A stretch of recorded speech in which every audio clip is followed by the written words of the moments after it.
Hai, apa kabar? Terima kasih sudah ngeklik video ini. Dan langsung aja dengerin ceritanya. Pengantin Pengganti, Part 9. Setelah insiden pintu gerbang yang hampir tertutup tadi, aku terpaksa harus berlari dari pintu gerbang sampai ke ruangan ujianku yang berada di lantai 3 agar enggak tertangkap oleh badan konseling atau BK yang bertugas untuk menjaga kondusivitas setiap harinya selama ujian berlangsung. Mereka akan menahan murid-murid yang telat dan kekeh menerobos masuk ke dalam area ruang ujian jika bel sudah berbunyi. Maka dari itu, aku harus berlari secepat mungkin untuk menghindar dari guru BK itu. Bukan hanya itu saja, kalau aku telat sedikit lebih lama saja tadi, aku harus memutar jalan untuk masuk dari pintu gerbang lain dan mendapati hukuman membuang sampah dan jalan jongkok mengelilingi lapangan sebanyak 3 kali sebelum diperbolehkan masuk ke dalam ruangan ujian. Tentu saja aku nggak mau sampai hal itu terjadi. Sudah waktu ujiannya terkikis ditambah mendapat hukuman lagi. Big no. Dan karena aku hanya nyaris telat, maksudku belum benar-benar telat, maka aku masih diizinkan untuk masuk, tapi sebagai akibatnya aku harus berlari dari pintu gerbang sampai ke ruang ujianku kalau nggak mau waktu yang kugunakan untuk mengerjakan soal terkuras jikalau aku berjalan sambil berleha-leha. Itu semua sukses membuatku berkeringat dan rambut lepekku menjadi semakin lepek seperti pasien yang diopname di rumah sakit selama 1 minggu, lepek dan berminyak. Tentu saja aku nggak berada di ruang ujian yang sama dengan Arumi karena inisial nama kami yang berbeda. Aku berinisial K dan Arumi berinisial A, maka dari itu kami nggak pernah berada di ruang ujian yang sama selama ini. Setiap kelas yang mengikuti ujian akan dibagi rata menjadi 2 ruangan ujian yang dibagi berdasarkan inisial dan nomor absensi murid-muridnya. Untung saja ruanganku dan Arumi bersebelahan sehingga aku nggak perlu berjalan terlalu jauh hanya untuk mampir dan bertemu dengan gadis itu. Kes itu rambut lo kenapa kayak tikus abis kecebur gat begitu? Lepek dan berminyak banget dah benaran, ujar Arumi bertanya ketika mendapati diriku yang berdiri di koridor ruangannya. Mumpung pengawas ujiannya belum masuk ke dalam ruang ujian, maka aku pun bisa berbincang dengan Arumi. Lagi pula, gadis itu duduk bersebelahan dengan jendela sehingga aku nggak perlu masuk ke dalam ruang ujiannya. Lo pagi tadi nggak keramas apa gimana sih? Lanjut Arumi bertanya sembari meneliti penampilanku dari atas sampai ke bawah. Kami berbicara lewat jendela ruangan ujian yang terbuka, sehingga aku masih bisa mendengar suara gadis itu dengan jelas. Gue lari-lari tadi dari gerbang sampai ke kelas. Hampir aja telat. Gerbangnya pun tadi udah hampir mau ditutup sama satpam. Jelasku dengan tangan yang mengumpulkan semua helai rambutku dan mengikatnya menjadi seperti ekor kuda. Untung aja masih dikasih masuk sama satpamnya. Sebagai tanda terima kasih gue kasih aja selembar limpul ke tangannya hitung-hitung uang kopi. Lanjutku bercerita. Kalau tadi sampai benaran telat mati dah gue kayaknya. Disuruh jalan jongkok buang sampah terus waktu ujian gue berkurang banget. Sambungku sembari menepuk kecil keningku dengan tangan sembari menggeleng beberapa kali. Arumi terkekeh kecil mendengar keluh kesahku yang baru saja keluar dari mulutku. Gadis itu sepertinya sudah hafal kebiasaanku yang suka telat dan hampir selalu nggak pernah tepat waktu sejak awal berteman dengannya. Bahkan mungkin saja Arumi sudah menukar kontak namaku di ponselnya menjadi Kejia tukang ngaret Krasnitari. Makanya itu jam alarm lo diset supaya bunyi setiap 5 menit sekali. Kalau bisa sampai telinga lo pekak aja sekalian. Ledek Arumi yang langsung kuhadiahi dengan tepukan pada lengan atasnya yang sedang bertenggar pada kusen jendela. Arumi hampir saja memekik karena ulahku. Namun pekikan gadis itu nggak terdengar sepertinya tertahan di ujung lidahnya. Udah masuk ke kelas lo sana. Guru pengawas gue udah jalan ke sini loh, usir Arumi sembari melambaikan tangan layaknya seorang tukang parkir. Aku pura-pura mendengus kesal lalu segera beranjak dari koridor di depan kelas Arumi tanpa berkata lagi. Saat aku menginjakan kaki di depan pintu ruangan ujian, untungnya guru pengawasku belum tampak batang hidungnya di dalam ruangan. Dengan gerakan cepat aku mengeluarkan perlengkapan ujian dari dalam tas seperti kotak pensil dan papan ujian kemudian meletakkan tasku di depan koridor ruang ujian sesuai dengan aturan yang sudah berlaku sejak lama di sekolah ini. Semua peserta ujian nggak diperbolehkan untuk membawa tas ke dalam ruangan ujian. Entah apa maksud dan tujuannya aku juga nggak mengerti. Sebelum masuk ke dalam ruang ujian aku mengintip ponsel yang berada di saku rokku sejenak, memastikan apakah benda itu sudah dalam silent mode atau malah sebaliknya. Kalau sampai ada ponsel yang berdering saat ujian berlangsung, maka murid itu akan ditindak dengan tegas oleh badan konseling bahkan akan sampai dibawa ke kantor kepala sekolah karena dianggap melakukan kecurangan. Maka dari itu aku mengecek terlebih dahulu sebelum benar-benar masuk ke dalam ruangan ujian karena aku nggak ingin hal seperti itu terjadi. Kezia, tunggu apa lagi kamu? Ayo masuk ke dalam ruangan ujian, tegur guru pengawas ruanganku yang baru saja datang. Wanita parubaya yang baru saja memberiku titah untuk masuk ke dalam ruangan adalah seorang guru pelajaran fisika yang bernama Eka. Bu Eka adalah salah satu guru terlama yang mengajar di sekolah ini. Itulah rumor yang aku dengar dari guru-guru lain. Selain itu, Bu Eka juga adalah salah satu guru tergalak yang selalu disumpahi oleh para murid setelah wanita parubaya itu meninggalkan ruangan kelas. Bukan hanya masalah tugas segunung yang diberikan oleh Bu Eka melainkan juga materi ujiannya yang sangat sulit. Satu lagi yang paling mengundang caci maki dari para murid di sekolah ini adalah Bu Eka nggak akan segan-segan memotong waktu istirahat muridnya jika materi yang diajarkan oleh beliau belum selesai. Jadi sudah tahu apa yang membuat Bu Eka banyak dimusuhi oleh murid-murid di sekolah ini kan? Tapi terlepas dari itu semua, beliau adalah guru yang baik dan berdedikasi tinggi. Untuk mencapai syarat kompetensi dan nilai kriteria ketuntasan minimal atau yang disingkat dengan KKM, kita sebenarnya hanya perlu mengerjakan tugas dengan baik dan benar saja. Tapi, murid mana di dunia ini yang menyukai sesuatu bernama tugas apalagi dengan jumlah yang banyak kan? Nggak ada sepertinya. Tapi untuk aku pribadi, aku nggak terlalu sensitif dengan cara mengajar Bu Eka ini. Setidaknya beliau masih bisa bercanda, tapi dengan catatan jika kami sedang sedikit santai dengan materi yang nggak terlalu menumpuk. Iya Bu, Ibu silakan masuk dulu nanti biar saya aja yang tutup pintunya, ujarku mempersilahkan beliau untuk masuk terlebih dahulu ke dalam ruangan ujian. Oke, terima kasih Kezia, ujar Bu Eka dengan senyum yang sangat tipis terpatri di bibirnya sebelum beliau melangkah masuk ke dalam ruangan ujian. Terdengar suara bisik-bisik dari beberapa sudut ruangan ketika Bu Eka baru saja berjalan masuk. Pasti teman-temanku kecewa karena nggak akan ada celah untuk menyontek jika Bu Eka yang menjadi pengawas ujian. Jangankan bertanya jawaban pada teman, bergerak sedikit saja sudah mendapat teguran dari beliau. Sudah kubilang Bu Eka memang sangat berdedikasi tinggi pada pekerjaannya sehingga nggak mengizinkan adanya kecurangan di setiap kelas yang ia masuki. Apa itu bisik-bisik di sana? Tegur Bu Eka bertanya tanpa melihat ke arah teman-temanku yang berbisik tadi. Mata beliau terarah pada amplop berwarna coklat dengan tulisan ruang 11 yang tertempel di depannya. Sementara itu, tangan Bu Eka membuka segel amplop tersebut lalu mulai membagikannya pada setiap meja yang ditempati oleh teman-temanku. Takut nggak bisa melancarkan rencana yang udah kalian susun ya? Tanya Bu Eka dengan intonasi suara yang datar namun syarat akan sindirin di dalam kalimatnya. Tanpa perlu aku membalikkan badan untuk menghadap ke belakang. Teman-temanku yang tadi berbisik-bisik pasti kini sedang mencibir di dalam hati ketika mendapati kalimat menyindir yang baru saja dilontarkan oleh Bu Eka.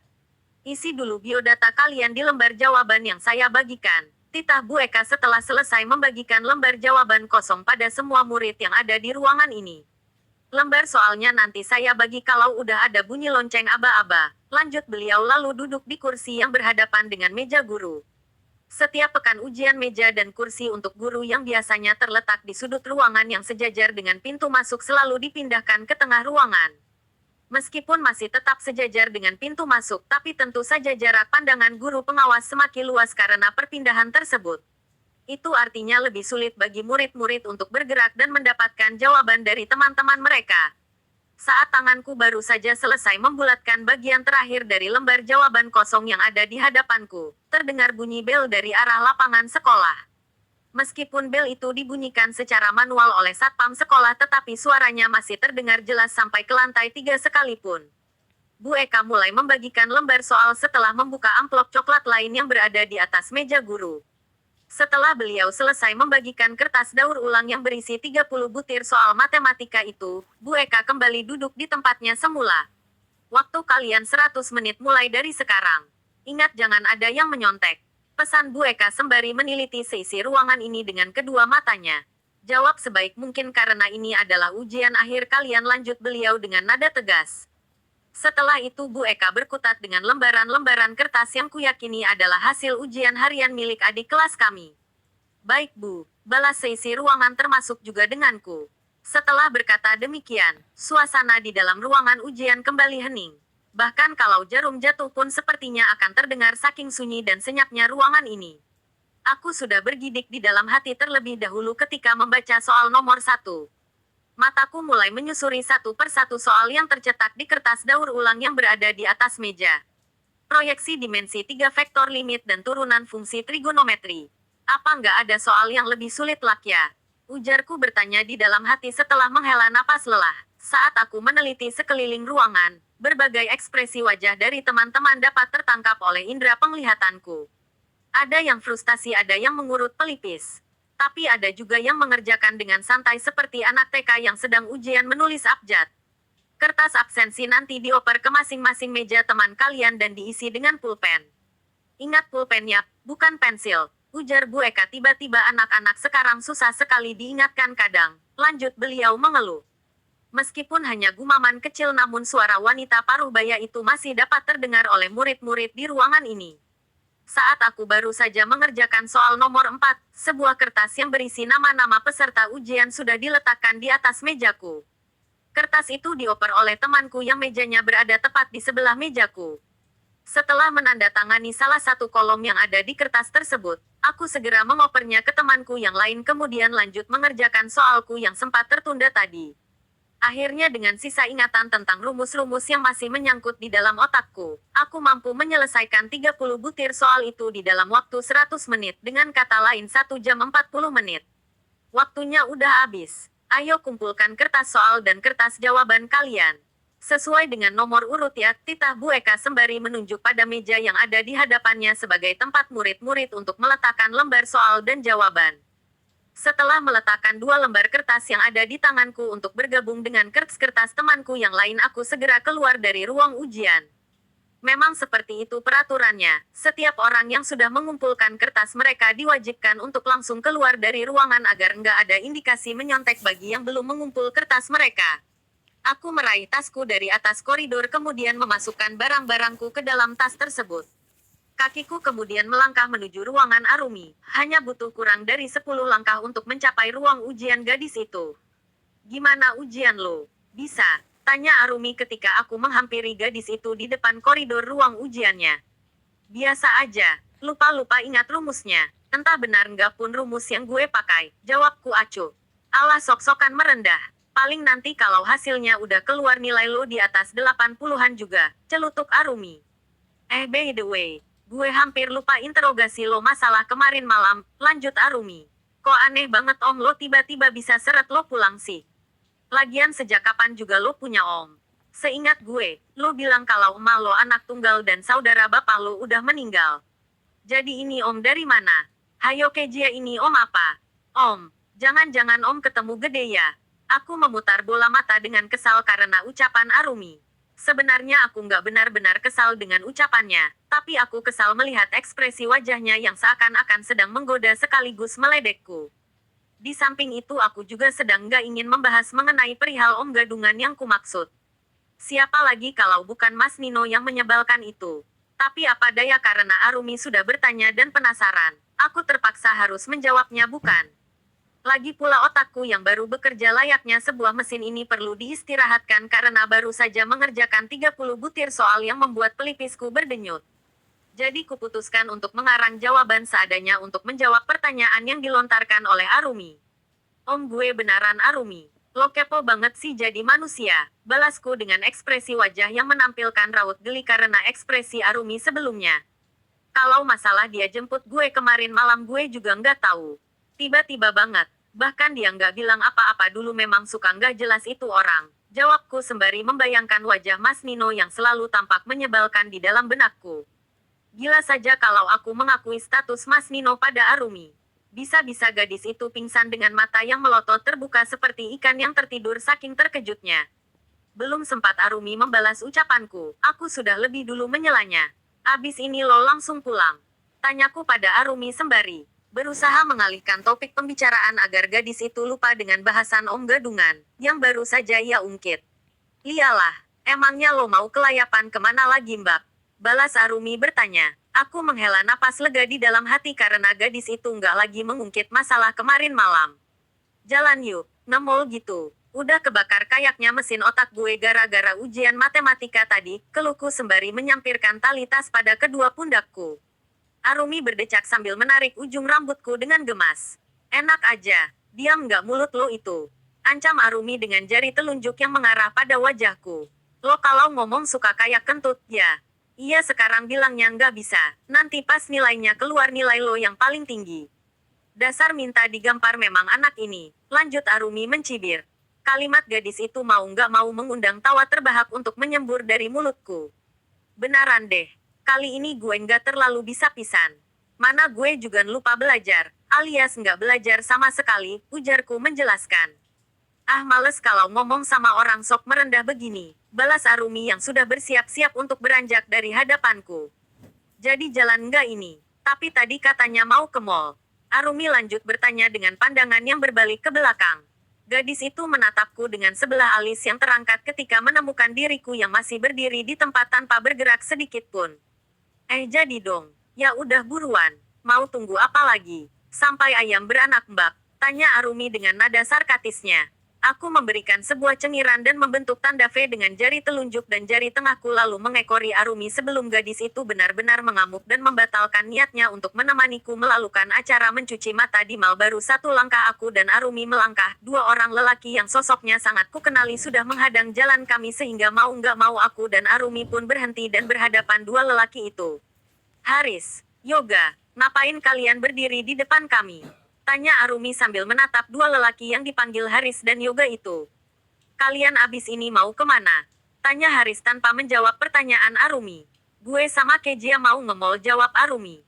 Kenapa memangnya? Lanjut gadis itu bertanya. Haris dan Yoga menatap kami dengan mata berbinar. Oh kebetulan kami juga mau nonton ini. Ada sisa 2 tiket yang menganggur. Teman kami nggak jadi ikut. Kalian mau gabung nggak? Tanya Yoga menawarkan. Arumi menatapku sejenak. Aku sudah tahu apa isi kepala gadis yang sedang berdiri di sebelahku ini.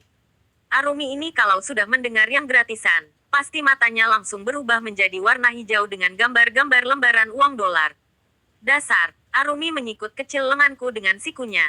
Gadis itu kemudian menatapku dengan matanya yang mengisyaratkan kalimat gimana. Mau gabung gak sama mereka?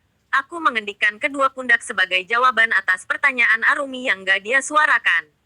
Bebas, ujarku dengan bibir yang bergerak tanpa suara. Arumi menganggukkan kepalanya lalu beralih menatap kedua lelaki yang masih setia berdiri di hadapan kami. Ya udah kami ikut, tapi pakai mobil kalian kan? Tanya Arumi. Soalnya gue nggak bawa mobil hari ini. Lanjut gadis itu memberikan informasi. Lia gue juga nggak dijemput supir hari ini, ujarku menimpali perkataan Arumi. Bukan nggak dijemput Kejia. Nggak ada lagi namanya supir mulai hari ini kalau kamu lupa, ujar batinku mengingatkan. Benakku sontak berputar pada kejadian pagi tadi dan itu sukses membuatku kembali kesal dengan Mas Nino. Sudah kubilang, hanya dengan mendengar dan membayangkan wajah pria itu saja, tingkat kekesalanku padanya sudah mampu mencapai titik maksimum. Bisa dibayangkan kalau sampai aku melihat wajah Mas Nino dalam kurun waktu yang lama. Enek. Haris dan Yoga tersenyum dan mengangguk menyetujui permintaanku dan Arumi. Oke gampang kalau itu mah, kata Yoga. Ayo kita jalan, sambung Haris sebelum berjalan menuju area parkiran sekolah di mana mobil salah satu dari mereka terparkir di sana. Setelah sampai di lantai teratas salah satu mal di kota kami, aku, Arumi, Haris dan Yoga segera menuju ke tempat pembelian camilan sebelum film yang akan kami tonton dimulai. Aku hanya memesan 1 cup Milo dinosaur, sementara ketiga temanku yang lain memesan caramel popcorn yang berukuran sedang. Setelah menerima pesanan kami di ujung meja pesanan, kami berempat pun segera masuk ke dalam studio bioskop sesuai yang tertera pada tiket yang sudah dicetak terlebih dahulu oleh Haris dan Yoga di mesin pencetak yang tersedia sebelumnya. Entah bagaimana ceritanya, aku dan Haris duduk diapit oleh Arumi dan Yoga. Arumi duduk di sebelah kiriku sedangkan Haris di sebelah kanan. Dan Yoga duduk di sebelah kanan Haris. Jadi sudah terbayangkan secanggung apa aku harus bersikap di sebelah Haris yang sepanjang film dimulai terus saja menatapku dengan senyum di bibirnya. Beberapa kali aku menoleh ke arah kanan untuk menatap Haris bermaksud untuk memastikan apakah pria itu masih saja menatapku atau enggak. Parahnya setiap aku menoleh ke arah lelaki itu, mataku selalu bersitatap dengan mata Haris dan itu sukses membuatku langsung kembali memalingkan wajah karena nggak ingin menambah kecanggungan di antara kami. Ini laki kenapa sih senyum serium dari tadi? Jadi Ngeri juga duduk di sebelahnya, keluhku di dalam hati sembari menyeruput minuman Milo dinosaurku dari sedotan berwarna coklat tua. Kes, bisik Arumi sambil mengguncang lengan kiriku beberapa kali. Ulah Arumi itu membuatku menoleh ke arahnya dan menatap mata gadis itu di antara gelapnya ruangan studio yang hanya diterangi oleh cahaya minim dari layar depan. Minuman gue bisa tumpah kalau lo guncang-guncang tangan gue. Omelku dengan volume suara yang terdengar sangat kecil layaknya sebuah bisikan. Naon, lanjutku bertanya setelah meletakkan cup minuman di lubang yang berada di antara kursiku dan Arumi. Ngeri gue lihat Haris yang pelototin lo terus dari tadi. Kayaknya dia demen banget sama lo, Kes. Di birthday party Vanessa kemarin malam aja gue udah ada firasat-firasat kalau dipunya benih-benih cinta sama lo. Bisik Arumi sambil terkikik di telingaku karena suara di studio ini cukup kencang sehingga gadis itu harus sedikit mendekatkan bibirnya pada indera pendengaranku. Aku memukul pelan tangan Arumi yang berada di atas pangkuannya. Takut-takut suara kikikan gadis itu mengganggu penonton lain yang sedang fokus pada film yang sedang diputar di layar depan sana. Keningku mengerut setelah mencerna kalimat yang baru saja diucapkan oleh Arumi. Ngaco banget anak ini kalau ngomong, gumamku di dalam hati. Hus, aku meletakkan jari telunjuk di depan bibirku sebagai tanda untuk memberitahu Arumi agar jangan bersuara lagi. Mending lo lanjut nonton daripada cekikikan kayak nenek lampir. Suara lo ganggu penonton lain nanti, Arumi. Memangnya lo mau dilempari popcorn sama mereka? Ujarku bertanya, lagi-lagi dengan suara bisikan. Nggak bisa gue fokus nonton Kejia. Jawab Arumi dengan ekspresi wajah gemas. Lihat Haris yang sibuk. Lihatin lo kayak pemburu mau terkam mangsanya aja udah ngeri duluan gue, Kes. Seloroh Arumi menggodaku dengan nada humor yang kental. Walaupun kesal dengan ucapannya barusan, tetapi apa yang Arumi katakan ada benarnya juga. Sejujurnya aku sendiri pun merasa sangat risih dipandangi seintens itu oleh orang lain, apalagi lawan jenis seperti Haris begini. Tapi nggak mungkin aku menegur lelaki itu kan. Lagi pula kalaupun aku menegurnya, kalimat seperti apa yang harus kuucapkan padanya? Bisa-bisa aku ditertawai oleh lelaki itu dan ia malah balas meledekku dengan sebutan kepedean atau sejenisnya. Ih, berisik banget lambenya. Lama-lama gue lem pakai lem setan Yami, ancamku sambil mencubit kecil lengan Arumi. Belum sempat Arumi membalas ucapanku, 2 buah popcorn dari arah kursi belakang sudah jatuh menimpuk kepala kami. Aku dan Arumi berpandangan sejenak kemudian terkikik lalu fokus kembali pada film yang ada di layar depan sana. Gimana ceritanya? Serukan. Jangan lupa di subscribe, like, komen, dan share ke sosial media kalian ya biar Wadah Cerita lebih semangat lagi bisikin cerita-cerita untuk kalian. Terima kasih semuanya, sampai jumpa lagi di episode selanjutnya.